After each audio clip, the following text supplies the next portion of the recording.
Podcast Access Lab, el laboratorio de la accesibilidad de Dado Diseño para Todos.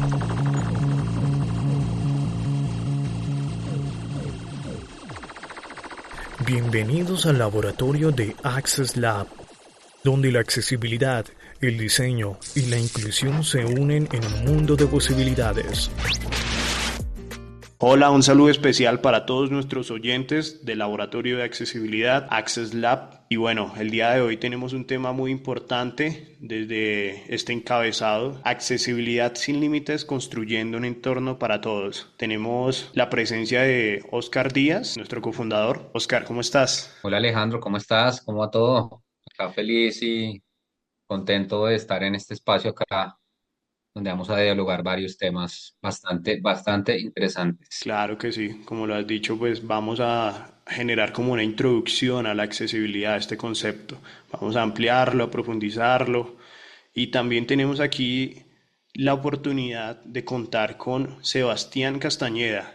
Él es politólogo y también es un profesional en la gestión urbana. Hola Sebastián, ¿cómo estás? Alejandro, buenos días. Oscar, buenos días. Muy contento de hacer parte de este laboratorio y de sumarme con ustedes a estas reflexiones tan relevantes para la sociedad. Listo, muchas gracias por sacar un tiempo y compartir con nosotros, con nuestros radioescuchas. Para comenzar a comprender qué es la accesibilidad, es necesario recopilar o retomar esos momentos clave, esos modelos que antecedieron ese concepto actual que ahorita Oscar nos va a ampliar un poco más, y también pues desde esta parte empresarial, el concepto general, y también Sebastián desde su punto de vista crítico, desde las ciudades y la construcción de las comunidades. Tenemos un modelo que más o menos estuvo enmarcado como hasta el siglo XIX, yo creo que tocó hasta el siglo XX, que es el modelo de prescindencia. Precisamente este modelo lo que hace es obviar u omitir a las personas con discapacidades. Entonces aquí no se comprende que la persona con discapacidad tiene alguna utilidad y por ende necesitamos deshacernos de alguna manera de ella y hasta en algunos momentos tomarlo como un objeto de burla, ¿no? Esto lo llegamos a ver en ciudades como Roma. ¿Y por qué? Porque esto estaba muy arraigado a unos temas religiosos, a conceptos de pronto hasta mágicos que no permitían entender un concepto real de lo que significaba la discapacidad en ese momento. Este concepto generó una segregación, una marginación, porque también se masificó esa internación de las personas. Surgieron los famosos manicomios, o también desde el lenguaje también nos damos cuenta de la manera en la que ha evolucionado.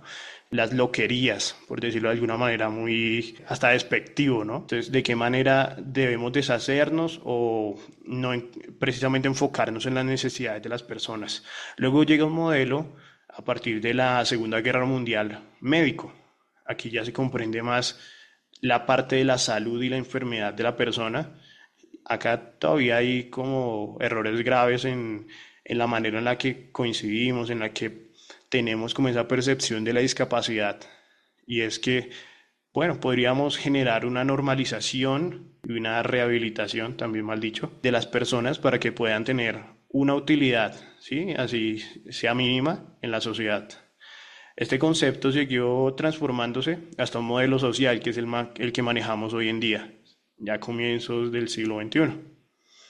Va enfocado más en los derechos, en la participación, en la manera en que comenzamos a dejar atrás todos esos fundamentos de los otros modelos para enfocarnos más en las potencialidades de los individuos y no solamente verlo desde eh, la incapacidad que tiene la persona o el individuo en sí, sino que el entorno y la sociedad también deben poner de su parte para poder ejercer estos ajustes en las necesidades de cada persona. Ahora sí podemos tener un contexto inicial para que Oscar nos cuente cuál es la importancia de la accesibilidad hoy en día para todos, para la sociedad. ¿Qué es la accesibilidad? Pienso que la accesibilidad desde mi campo también, pues yo soy diseñador industrial, entonces yo siempre he entendido la accesibilidad como el diseño, como ese proceso, como a lo que se refiere al diseño, al desarrollo de entornos, de productos, de servicios, de manera que todas las personas, incluidas las personas con discapacidades, las personas mayores, los niños, pues puedan utilizar todos estos servicios de una forma, de una manera segura, autónoma y eficaz. Es un concepto clave en la creación de sociedades inclusivas. Pienso que tiene que estar siempre en la agenda y hace parte también, se acota en los objetivos de desarrollo sostenible este concepto de la inclusión y de la accesibilidad, que son también como dos conceptos diferentes. Un elemento, un entorno puede ser accesible, pero puede no ser inclusivo, ¿vale? Son dos conceptos también que hay que diferenciar. Este es un concepto que nos ayuda a nuestros países, a nuestros territorios, a seguir creándose como una sociedad inclusiva, dinámica, abierta, ya que promueve la igualdad de oportunidades y el derecho de todos los individuos a participar plenamente en diferentes escenarios, ¿no? Yo creo que todos tenemos una vida, un escenario social, económico, cultural, recreativo, porque es fundamental la accesibilidad. Este concepto de la accesibilidad arroja diferentes elementos muy importantes. Primero, yo pensaría que es promover esa igualdad, que todos disfruten de los mismos derechos, que todas las personas disfruten de las mismas oportunidades, que facilite el acceso a la educación, al empleo, la información, el transporte, diferentes espacios de la vida, es promover esa igualdad para todos. Eso es como lo más importante de la accesibilidad. Algo muy importante es la mejora de la calidad de vida. Yo pienso que ese es el bien común, todo lo que nosotros buscamos en la vida cuando nacemos, cuando empezamos a trabajar, a estudiar, a tener una familia, a tomar decisiones. Siempre estamos en búsqueda de esa calidad de vida, ¿no? Nuevos espacios, mejorar el poder adquisitivo para comprar unos bienes que se requieran. Yo pienso que esos son como los conceptos que a mi modo de ver están como muy inmersos en este tema de estudio que es la accesibilidad, Alejandro. Importante todos esos conceptos que nos relacionas porque comenzamos a desprender la accesibilidad como un derecho, tú lo decías muy bien, que deriva a otros derechos, ¿no? Desde ahí comenzamos a entender la autonomía, la igualdad de derechos, el acceso también a la información, que es otro derecho importante, a la forma en la que me comunico, en la que me comunican a mí las cosas también. Y también de qué manera, por decirlo así, se podría entender la accesibilidad como un pretexto desde la discapacidad, entenderse desde allí, para desarrollar ese diseño para todos, ¿no? El famoso diseño universal. Y me gustaría conocer ahora desde la perspectiva de Sebastián, cómo se fortalece lo que decía Oscar ahorita, ¿no? Ese tejido social a partir del trabajo en comunidad, desde esas labores en la ciudad, en los barrios, comenzar a tumbar algunas barreras actitudinales para poder lograr estos avances en criterios de accesibilidad y qué beneficios comienza ya a tener cada uno de los individuos a partir de estos avances. Gracias, Alejandro. Primero quisiera manifestar que, pues, muy de acuerdo en lo que plantea Oscar.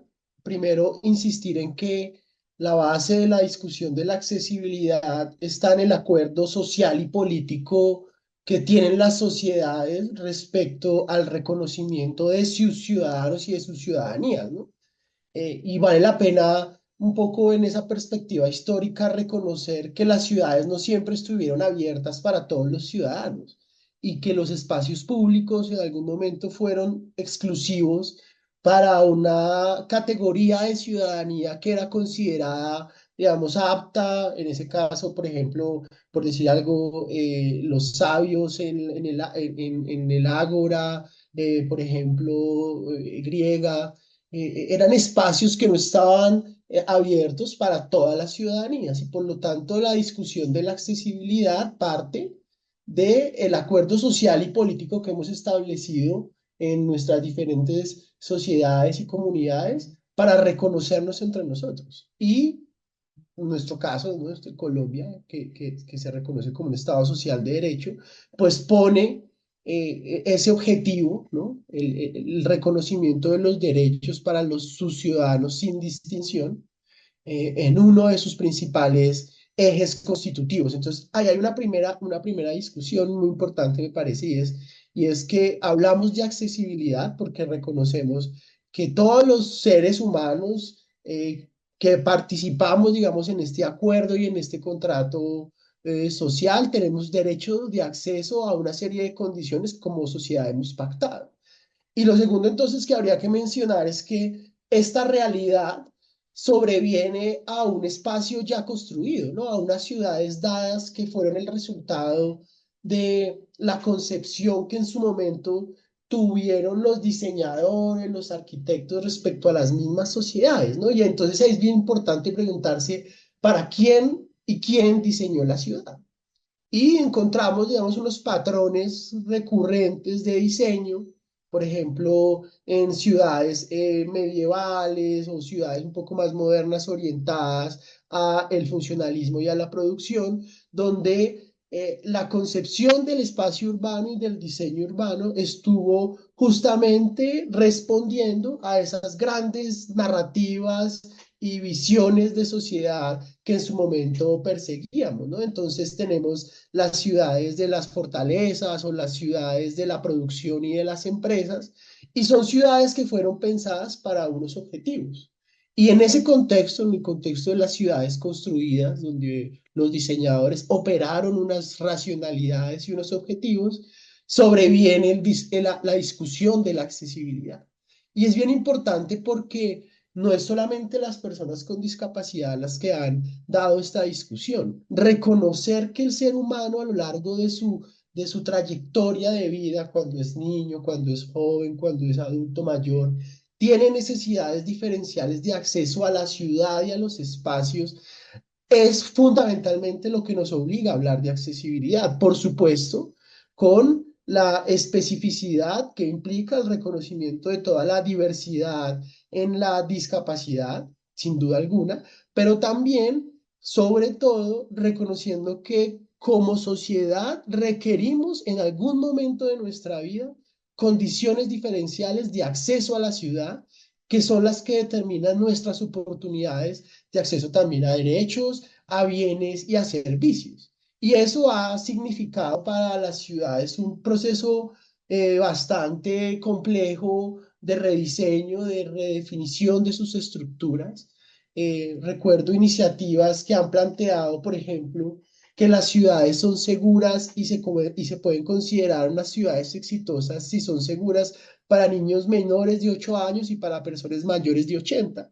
Y ustedes se dan cuenta, aquí no estamos hablando específicamente de discapacidad, estamos hablando de las necesidades diferenciales de acceso. Y es bien importante ponerlo porque es justamente una de las discusiones más importantes que tenemos como sociedad y en particular Colombia, en donde existen tantas brechas diferenciales para el acceso, que son brechas materiales, a veces son brechas simbólicas, brechas institucionales, pero en todo caso brechas que impiden el acceso efectivo a los derechos.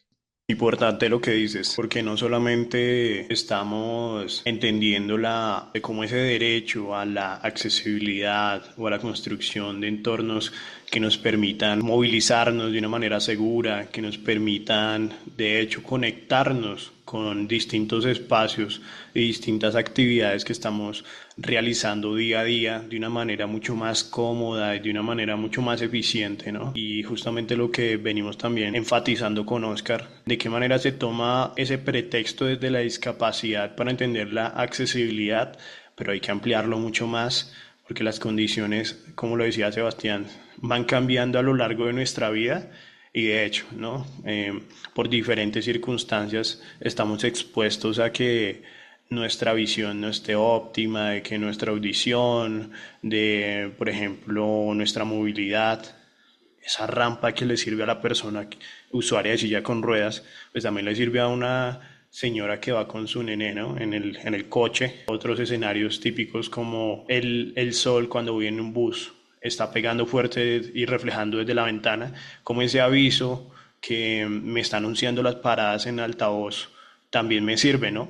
Y yo no tengo la discapacidad visual, por decirlo así, en esta situación, pero esta condición me está permitiendo que yo no esté limitado en esa circunstancia. Así como hay beneficios a través de la accesibilidad para las comunidades, para las sociedades, desde la ciudad, de la construcción urbana, también hay unos beneficios para las empresas para las organizaciones que comienzan a implementar este tipo de iniciativas, tanto en sus procesos internos y apoyando procesos externos, ¿por qué no? Oscar, cuéntanos un poquito más cuáles podrían ser estos beneficios, estos motivantes para las organizaciones. Pienso que el primer beneficio, y es lo que más le interesa a una organización, es que haya un mayor alcance de clientes, listo, de contactos, de clientes, de posibles clientes. ¿Y eso qué quiere decir? Al hacer productos o servicios accesibles, pues llegamos las organizaciones a más público,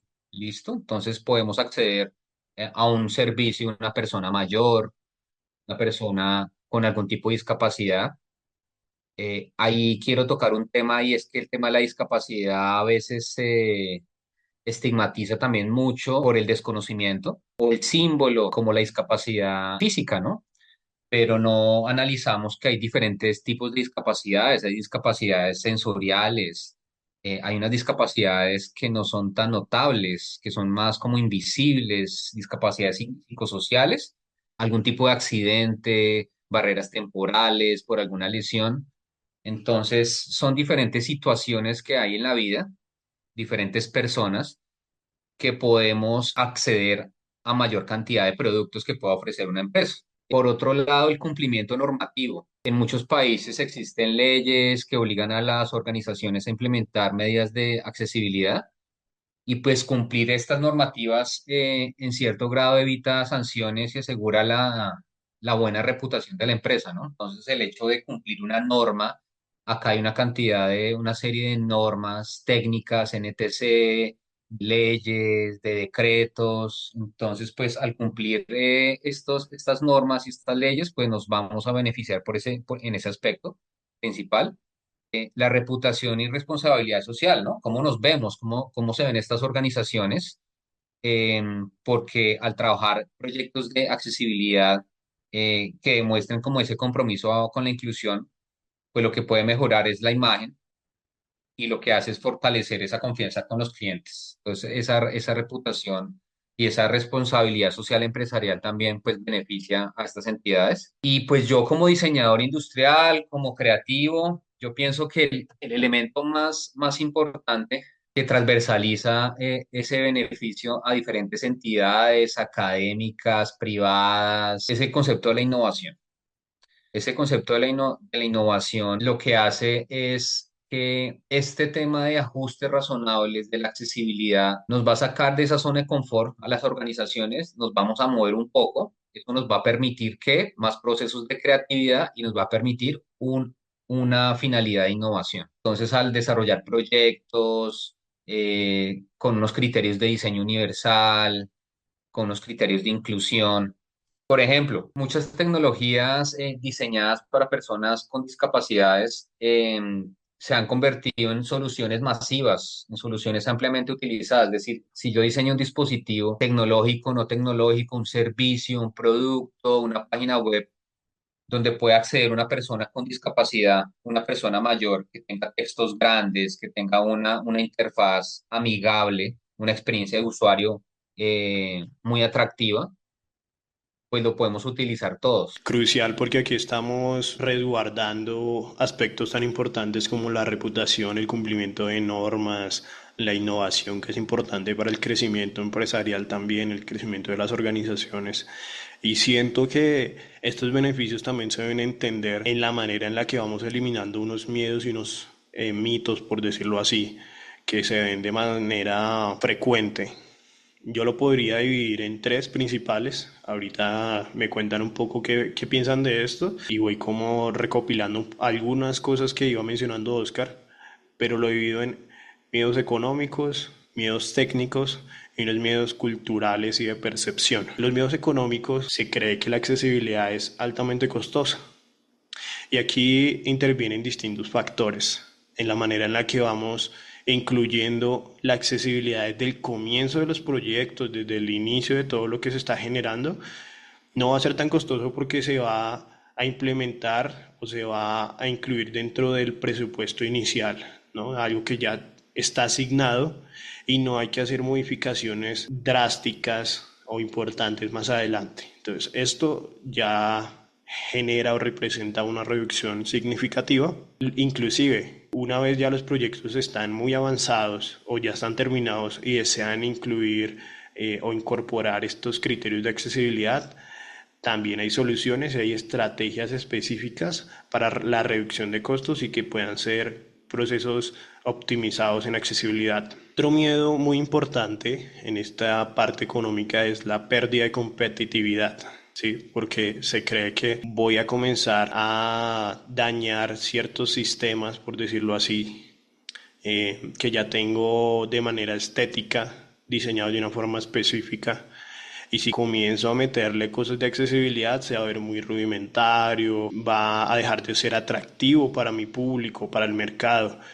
Y resulta que no, porque también hay estrategias específicas, hay diseños especializados que permiten algo funcional y a la vez estético, ¿no? Un diseño agradable y atractivo. Ahora nos vamos por la parte de los miedos técnicos. También se tiende a creer que es muy complejo. Se requieren de conocimientos especializados y puede ser que sí, pero para esto también hay empresas enfocadas especialmente en incluir e incorporar la accesibilidad en cualquier aspecto, bien sea a nivel físico, objetual, operativo, digital. Y por último están los miedos culturales y de percepción. Aquí ya encontramos un tema de estigma que también lo hemos escuchado, que tratamos como de enfatizar y de dejarlo también un poco afuera desde este podcast, creer que la accesibilidad solamente es para las personas con discapacidad. Cuando estamos incorporando, cuando incluimos la accesibilidad, estamos beneficiando un montón de personas. También hay otro miedo de dejar la accesibilidad como algo secundario y precisamente apoya lo que decía Oscar, cómo desde la accesibilidad comenzamos a innovar, a generar procesos mucho más eficientes. Por ejemplo, si la vemos a nivel de accesibilidad digital, cómo la accesibilidad permite optimizar las páginas, los contenidos para los motores de búsqueda. Si lo vemos a nivel físico, cómo optimizamos esos lugares para que todo el mundo pueda pasar tranquilamente por ese sitio, para que pueda ubicarse. También me encantaría que Sebastián nos cuente desde esa visión crítica el estado actual de Colombia frente a la accesibilidad y la adecuación de nuestras ciudades, de toda esta planeación urbana hasta el momento, ¿no? Entendiéndolo desde las diversidades que tú lo mencionabas ahorita también. Sí, Alejandro, pues yo creo que el principal avance que ha tenido el país en términos de accesibilidad está relacionado con el movimiento social y de incidencia política que se ha gestado, y, por supuesto por parte de las personas con discapacidad y otros que ya se han sumado a ese debate, y que hoy ha permitido que contemos con suficientes marcos normativos y claridades respecto a obligaciones públicas, que permitan pasar más a un nivel de exigencia, ¿no? Yo creo que el avance legal y reglamentario es el resultado de la movilización de la ciudadanía, de haber hecho visible un reto, y eso de algún modo nos tiene que dar una claridad, y es que no es un problema ante norma, es un problema más de la ejecución de proyectos y la incorporación de los objetivos de la accesibilidad en los planes de desarrollo, en los objetivos de inversión, en la concepción de las ciudades a través de sus modelos de ordenamiento, y ahí creo que seguimos quedándonos muy cortos. Hay al menos dos responsabilidades que tenemos como Estado, respecto a la accesibilidad, eh, y que han quedado muy claras en los mandatos legales. Una es la accesibilidad a los canales de atención de las entidades públicas, y en eso creo que, aunque hay nuevamente desarrollos normativos que clarifican los ajustes que hay que hacer para garantizar esa accesibilidad, pues los resultados son parciales, limitados en muchos casos a entidades del gobierno nacional en sus capítulos de ciudades capitales. Pero no es una discusión de país, no es un avance generalizado, y es una de las responsabilidades que están todavía, eh, tal vez no, pendientes, y necesitando todavía un esfuerzo y un compromiso político mayor en términos de priorizar la transformación de los puntos de atención a la ciudadanía, por ejemplo, de las entidades, para garantizar condiciones plenas de acceso y de accesibilidad. Pero la otra tarea que también es muy importante es la accesibilidad al espacio urbano, ¿no? Y la concepción del espacio público y el diseño urbano con criterio de diseño universal. Y ahí también creo que estamos cortos. Las ciudades han avanzado en sus manuales, definiendo criterios de intervención, por ejemplo, en el espacio público para que se incorporen elementos e infraestructuras con ese propósito. Digamos, tenemos normas, tenemos reglamentaciones, pero fallamos en la ejecución. Y fallamos en la ejecución no solo porque hay pocos proyectos enfocados, digamos, o que tienen eh, dentro de sus propósitos y su génesis garantizar plenas condiciones de accesibilidad, sino que en los proyectos en donde más terreno hemos ganado, si se quiere que es en los proyectos de infraestructura, suceden cosas terribles como el camino podotáctil que termina en el hueco o en el poste. Y eso es producto de un contratista que de pronto no tiene incorporado también dentro de su quehacer la visión de la accesibilidad. Yo creo que ahí tenemos un reto, porque, por supuesto, mientras no haya recursos y presupuestos, pues no habrán proyectos y en eso el mensaje debe ser muy claro y la incidencia y la movilización ciudadana tendrá que continuar para que eso sea así. Y ya podremos luego conversar, por ejemplo, qué está pasando en los planes de desarrollo del país, en las ciudades más importantes y qué están pensando en términos de accesibilidad y si lo están planteando como un objetivo. Pero para quienes ejecutan esos proyectos, también tenemos una tarea, ¿no? Una tarea de que ese contratista que está obligado a pegar la loseta podotáctil la pegue bien y reconozca que cumple una función. Y ahí creo que también tenemos un reto. O sea que podríamos decir que estamos bien frente a normativas, inclusive frente a esos modelos pensados, frente a manuales, es que están plasmados como tú los mencionas, pero entonces hay una ruptura, porque hace falta lo que también mencionabas, que se permitan más ideas innovadoras, más proyectos que permitan ejecutar de una manera diferente y eficiente todas estas nuevas soluciones, pero también hay una ruptura informativa. Pese a que están los manuales, no todas las personas o todos los encargados de estos ciclos de construcción urbana están enterados de la función de ese elemento que está instalando, en la manera o el diseño que está inclusive materializando. Así es, Alejandro. Creo que lo resumes bien. Hay una brecha, hay unas normas que yo lo leería como victorias también del movimiento social,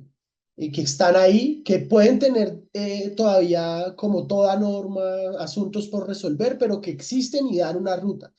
Pero hay una ruptura entre ese desarrollo normativo y legal y las decisiones de proyectos y la ejecución de programas en el orden local por parte de los gobiernos locales y municipales a la hora de definir sus proyectos, sus planes de desarrollo, por ejemplo, convocatorias para recibir proyectos y premiar la innovación. Yo creo que esa es una de nuestros grandes obstáculos y ahí, digamos, la forma de resolver esa brecha también, como se logró las normas, es pues con movilización, con la exigencia de la incorporación en los planes de desarrollo de los temas y con eso tratar de acercarse y resolver, tratar de cerrar esa brecha. ¿Tú cómo ves eso, Oscar? ¿Cómo crees que se podría también contribuir a cerrar esa brecha? Como lo dice Sebastián, entre Por esa... ejemplo, Oscar, Perdón, perdón, la cucharada, Oscar, dale. que experiencia en la ejecución de proyectos, ¿no? Y no sé, Oscar, tú cómo veas el tema de los contratistas pues, que a veces hacen de los objetivos de accesibilidad, pues, un chiste y al contrario, generar una cantidad de riesgos para las personas. Yo invito a pensar, meternos como en el chip, como una tarea que tenemos que hacer nosotros y es el hecho de romper unas barreras. ¿Listo? Hay muchas barreras en el mundo.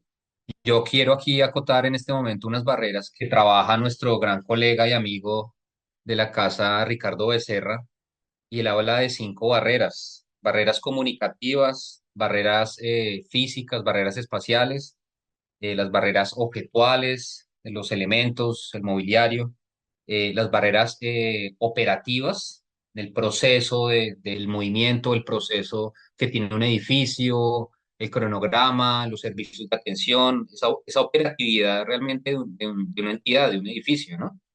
Y la más importante, que es la que pienso que se debe poner mucha atención, son esas barreras actitudinales.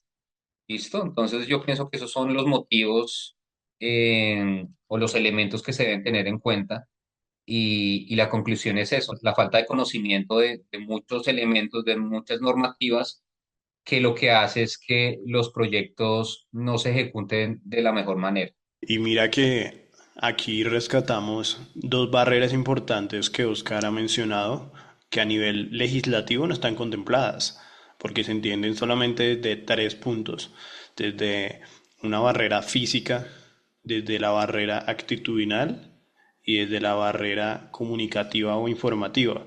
Aquí estamos agregando la operativa y la objetual. Esa barrera operativa funciona en la manera en la que se conectan varias. Por ejemplo, la actitudinal, en la manera en la que se aprovechan también esos recursos físicos, esos recursos comunicativos, como lo mencionaba ahorita Sebastián también. ¿Cómo podríamos mejorar, por ejemplo, la atención a la ciudadanía, a todos estos puntos, eliminando y comprendiendo estos protocolos y que sean realmente eficientes, ¿no? Porque no solo hay que comprenderlos, hay que evaluarlos y ponerlos a prueba con un grupo focal que nos permita también esa retroalimentación frente a las necesidades que puede tener en ese espacio específico. Y pues las barreras objetuales que ya se separan un poco de la parte física, cuando hablamos de un baño, cuando hablamos de una escalera, se refiere más como a una mesa, como por ejemplo una mesa, un lápiz, cualquier objeto también merece tener condiciones con un diseño funcional y pensado para la diversidad. Y me gustaría conocer y que nos cuentes un poco más, Oscar, de qué manera Dado Diseño para Todos ha intervenido en la eliminación de estas barreras que tú has mencionado y de pronto en alianza o también en construcción con otras entidades o organizaciones con las que ha trabajado la empresa. Ha sido un camino largo, un camino de 16 años donde hemos aprendido, nos hemos aliado también con diferentes entidades públicas, privadas, hemos vendido el concepto, hemos sensibilizado a muchas personas. El mayor aporte que se ha hecho, porque ha sido un trabajo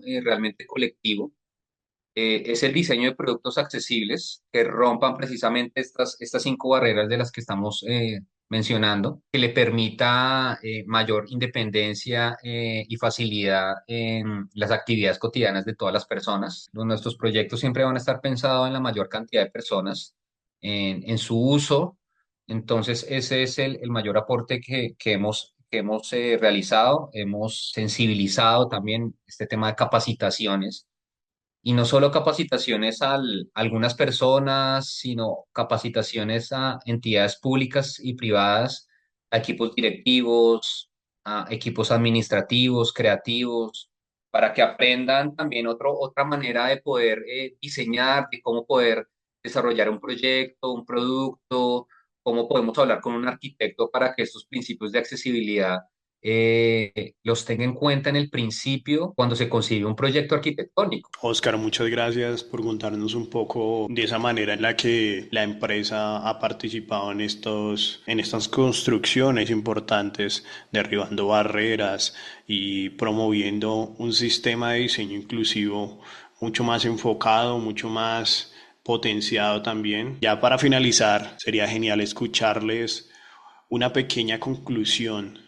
¿Cuál podría ser esa barrera que debería eliminarse o ese pensamiento que debe, como le decía Oscar ahorita, incrustarse a través de un chip, tanto en personas, en empresas, organizaciones, a nivel gubernamental? Esa clave que necesitamos todos para desbloquear cada una de las fases de la implementación de la accesibilidad y poder comprender realmente esa utilidad y ese beneficio a mediano y largo plazo. Bueno, yo Alejandro, nuevamente agradeciéndote y agradeciéndole a Oscar por esta invitación y creo felicitando como suelo hacerlo cuando me encuentro con mi amigo por la labor que hace a través de Dado y toda la acción colectiva que han gestado.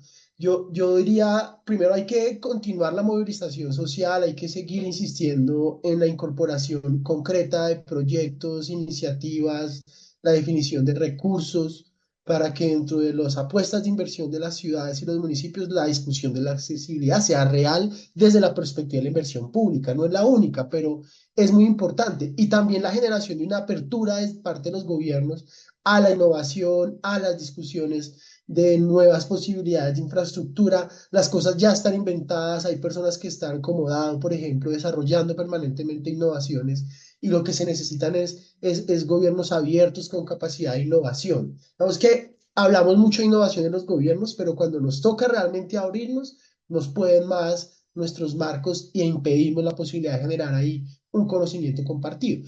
Y el segundo mensaje es pues habitar la accesibilidad como una premisa de vida y seguir visibilizando los retos en las acciones cotidianas que cada uno realiza, pensar también cómo la accesibilidad debe incorporarse y de esta manera tratar de ir rompiendo a nivel cultural esas barreras actitudinales que, como mencionaba Oscar, siguen permaneciendo y permeando los resultados que tenemos como sociedad en la materia. Entonces, habitemos en la apuesta de la accesibilidad como propósito y con esa posibilidad también convocar y movilizar desde los distintos quehaceres profesionales la aproximación a la accesibilidad, porque nuevamente creo que, como lo mencionaste Alejandro, no es un asunto solo de diseño y pasa por la proyección del quehacer, no solamente de profesionales, sino en general de la vida de los seres humanos y como sociedad, y creo que ahí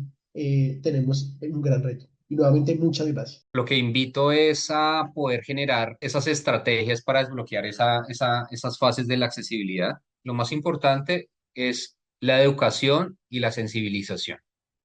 Eso es algo muy importante, esa capacitación para los empleados, diseñadores, los directivos sobre la importancia de las oportunidades de la accesibilidad, la empatía que tiene que generar hacia este concepto.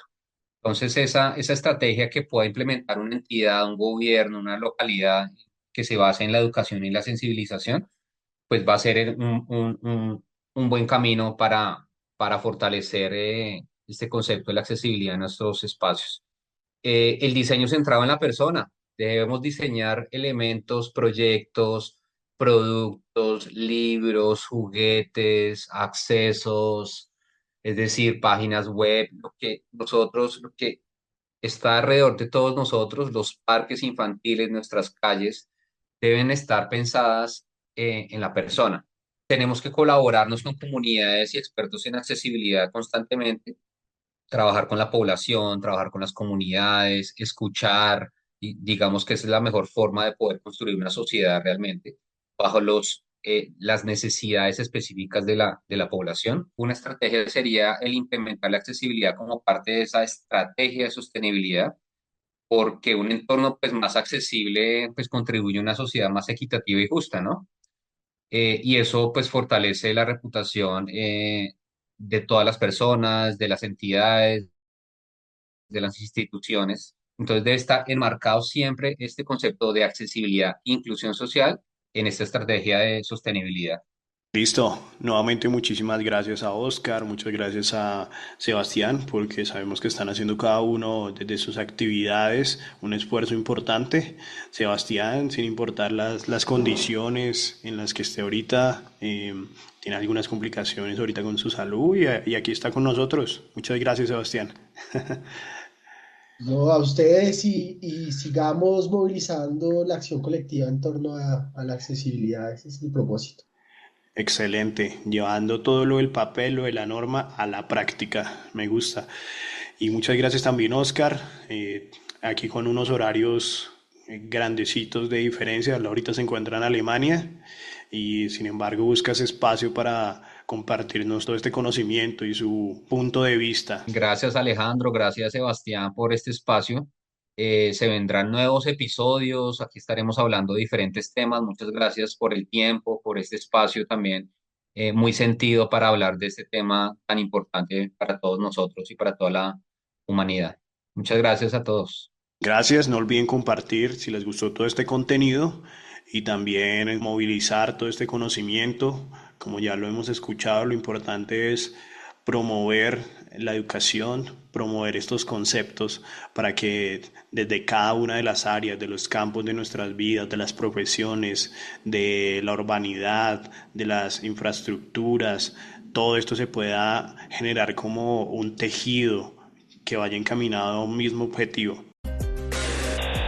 Podcast Access Lab, el laboratorio de la accesibilidad De Dado Diseño para Todos.